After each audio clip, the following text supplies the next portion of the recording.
It is a 2-1 for the RFD Mercer.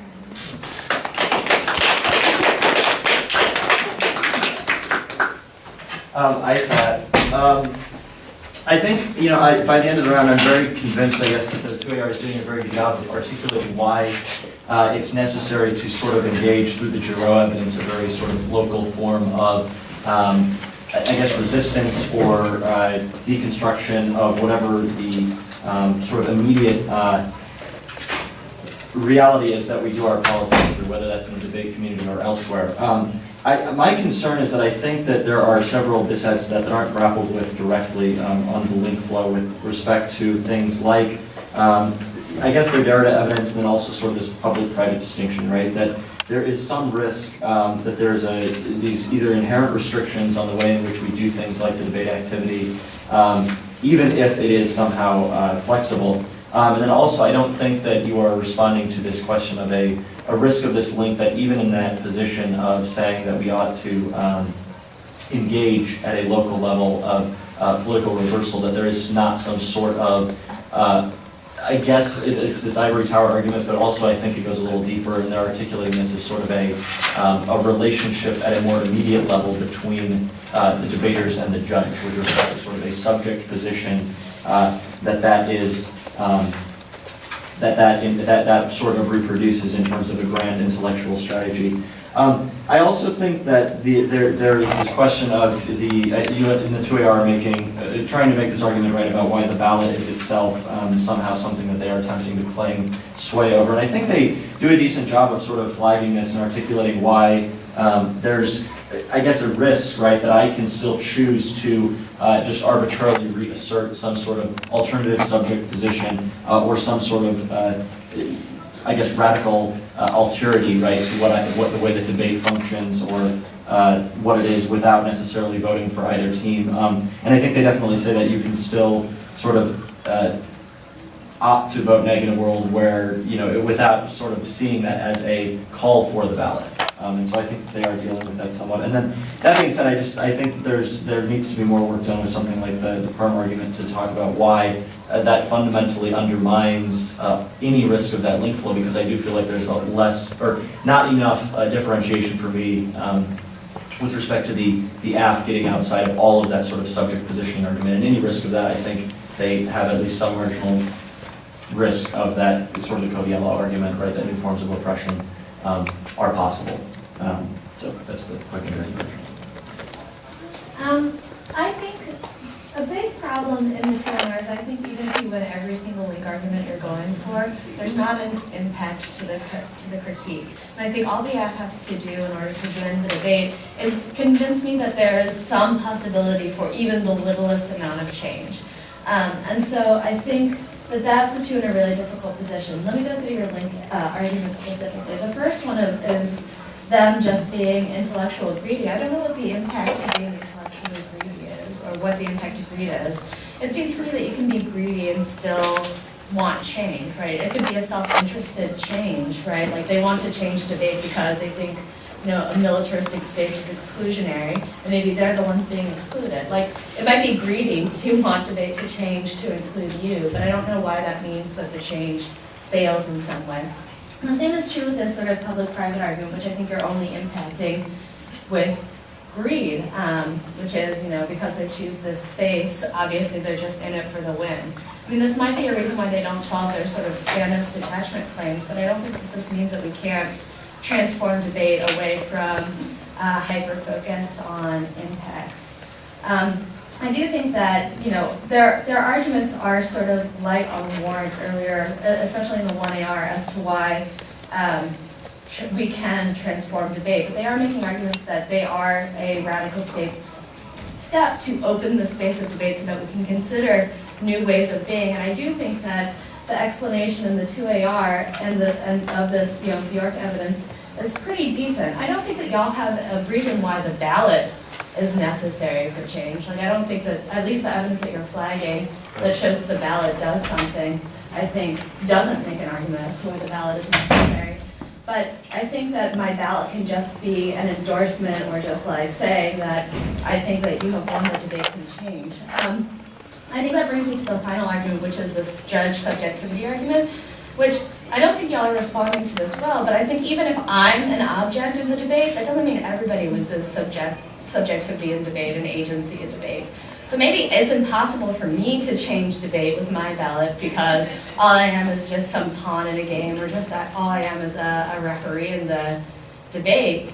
But even if that's true, that's not impacted external to whether or not there's debate change. Does that make sense? And so I think you need to do a better job as to why the judge reclaiming their subjectivity is necessary. The other thing that sort of troubles me just on an intellectual level, and not something about this debate, is that if it's true that I have subjectivity, but you don't give me any criteria about how I ought to activate that subjectivity, I could just vote AF to destabilize intellectualism as well, because my ballot doesn't have to be an endorsement of them. It might just be that I use my subjectivity as, you know, an aesthetic practice that has nothing to do with the arguments in the debate round. And so if it's true that, you know, the point of the critique is that I just need to reclaim my subjectivity, that really means, I mean, that's judge intervention, like the common debate parlance, right? I could just vote for whatever I want, which isn't necessarily bad according to your critique, but it does mean that my ballot has no, like there's nothing you can do in the debate to win my ballot, to convince me that you ought to win the debate. Does that make sense? And so I think that's sort of a fundamental tension with this sort of subjectivity argument. So if you could provide like some criterion by which a decision still ought to be made, without compromising subjectivity, right? Because I'm still the one who fills in whether or not those criterion have been met. I think that, you know, it creates tension with this sort of radical openness of Derrida, but I think it's necessary in a debate type of forum. So back to what you were saying before about like no impact, why did you resolve that their impacts outweigh? Because I think that they, for two reasons. First, I think that the 2AR explanation is really good on the point that we're the ones in control. There has been transformation in debate before.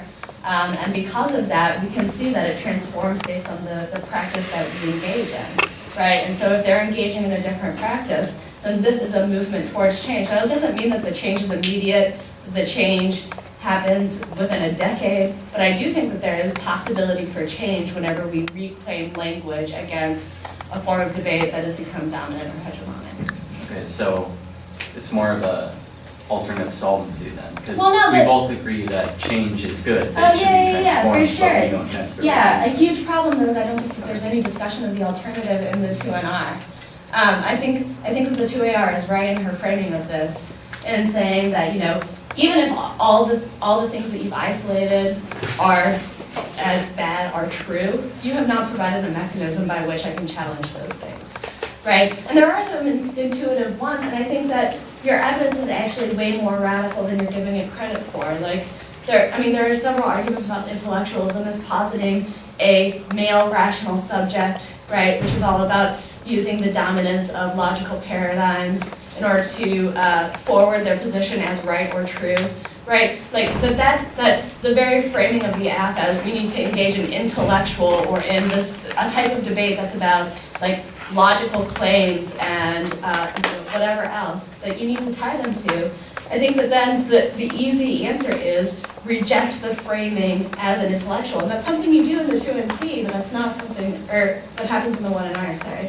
But it's not something that happens in the 2NR. Like, why the mere rejection of the framing of intellectualism solves?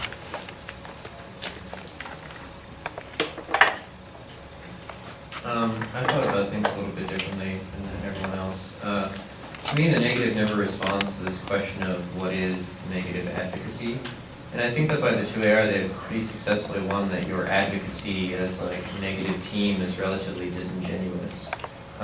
You make arguments that you say in the 2NC process perhaps contradict with each other, largely just for the purpose of, winning the ballot. So to me, the 2AR makes a convincing argument that, your subject position links just as much to all of your link arguments as, they do.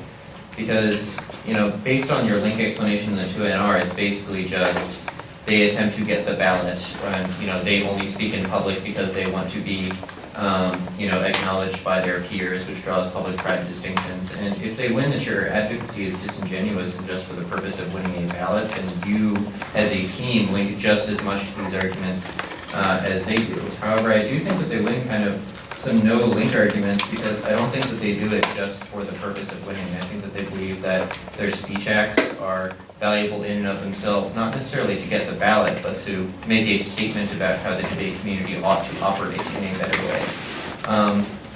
So because of that, I don't think that you access any of your like no solvency kind of, you know, like subject position arguments that were all impacted in the 2NR, because I don't think that they link to the app. So given that you don't win kind of like that the app method doesn't solve, I'm prone to believe that voting app is probably a good step towards changing debate community norms, which is impacted very well in the 2AR as to why that is militaristic and scenario planning causes bad ways of thinking about the world. And like Claire said, given like the lack of alternative explanation in the 2A and the 2NR, I don't think that you have a alternative methodology to solve all of those problems.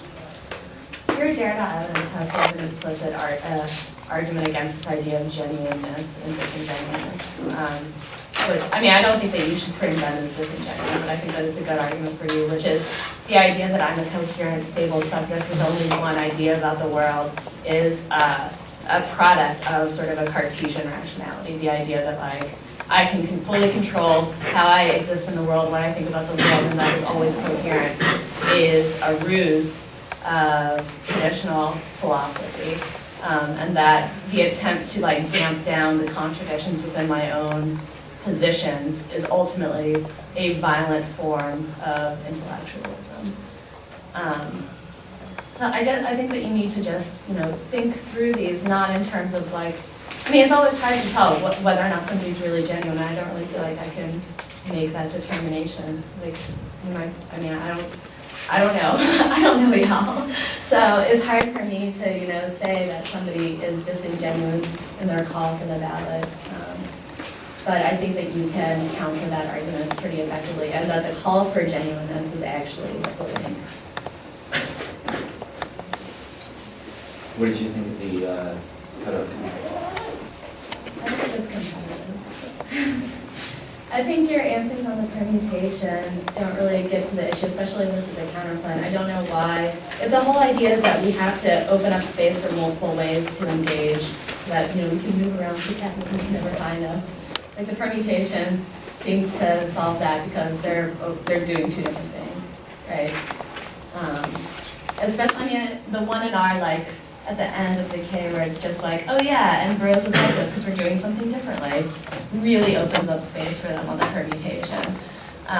Because they could be like, well, okay, if replacing we with you and I, which is just as much a linear interpretation of the plain text, bros would be A-okay with, we'd probably be A-okay with that.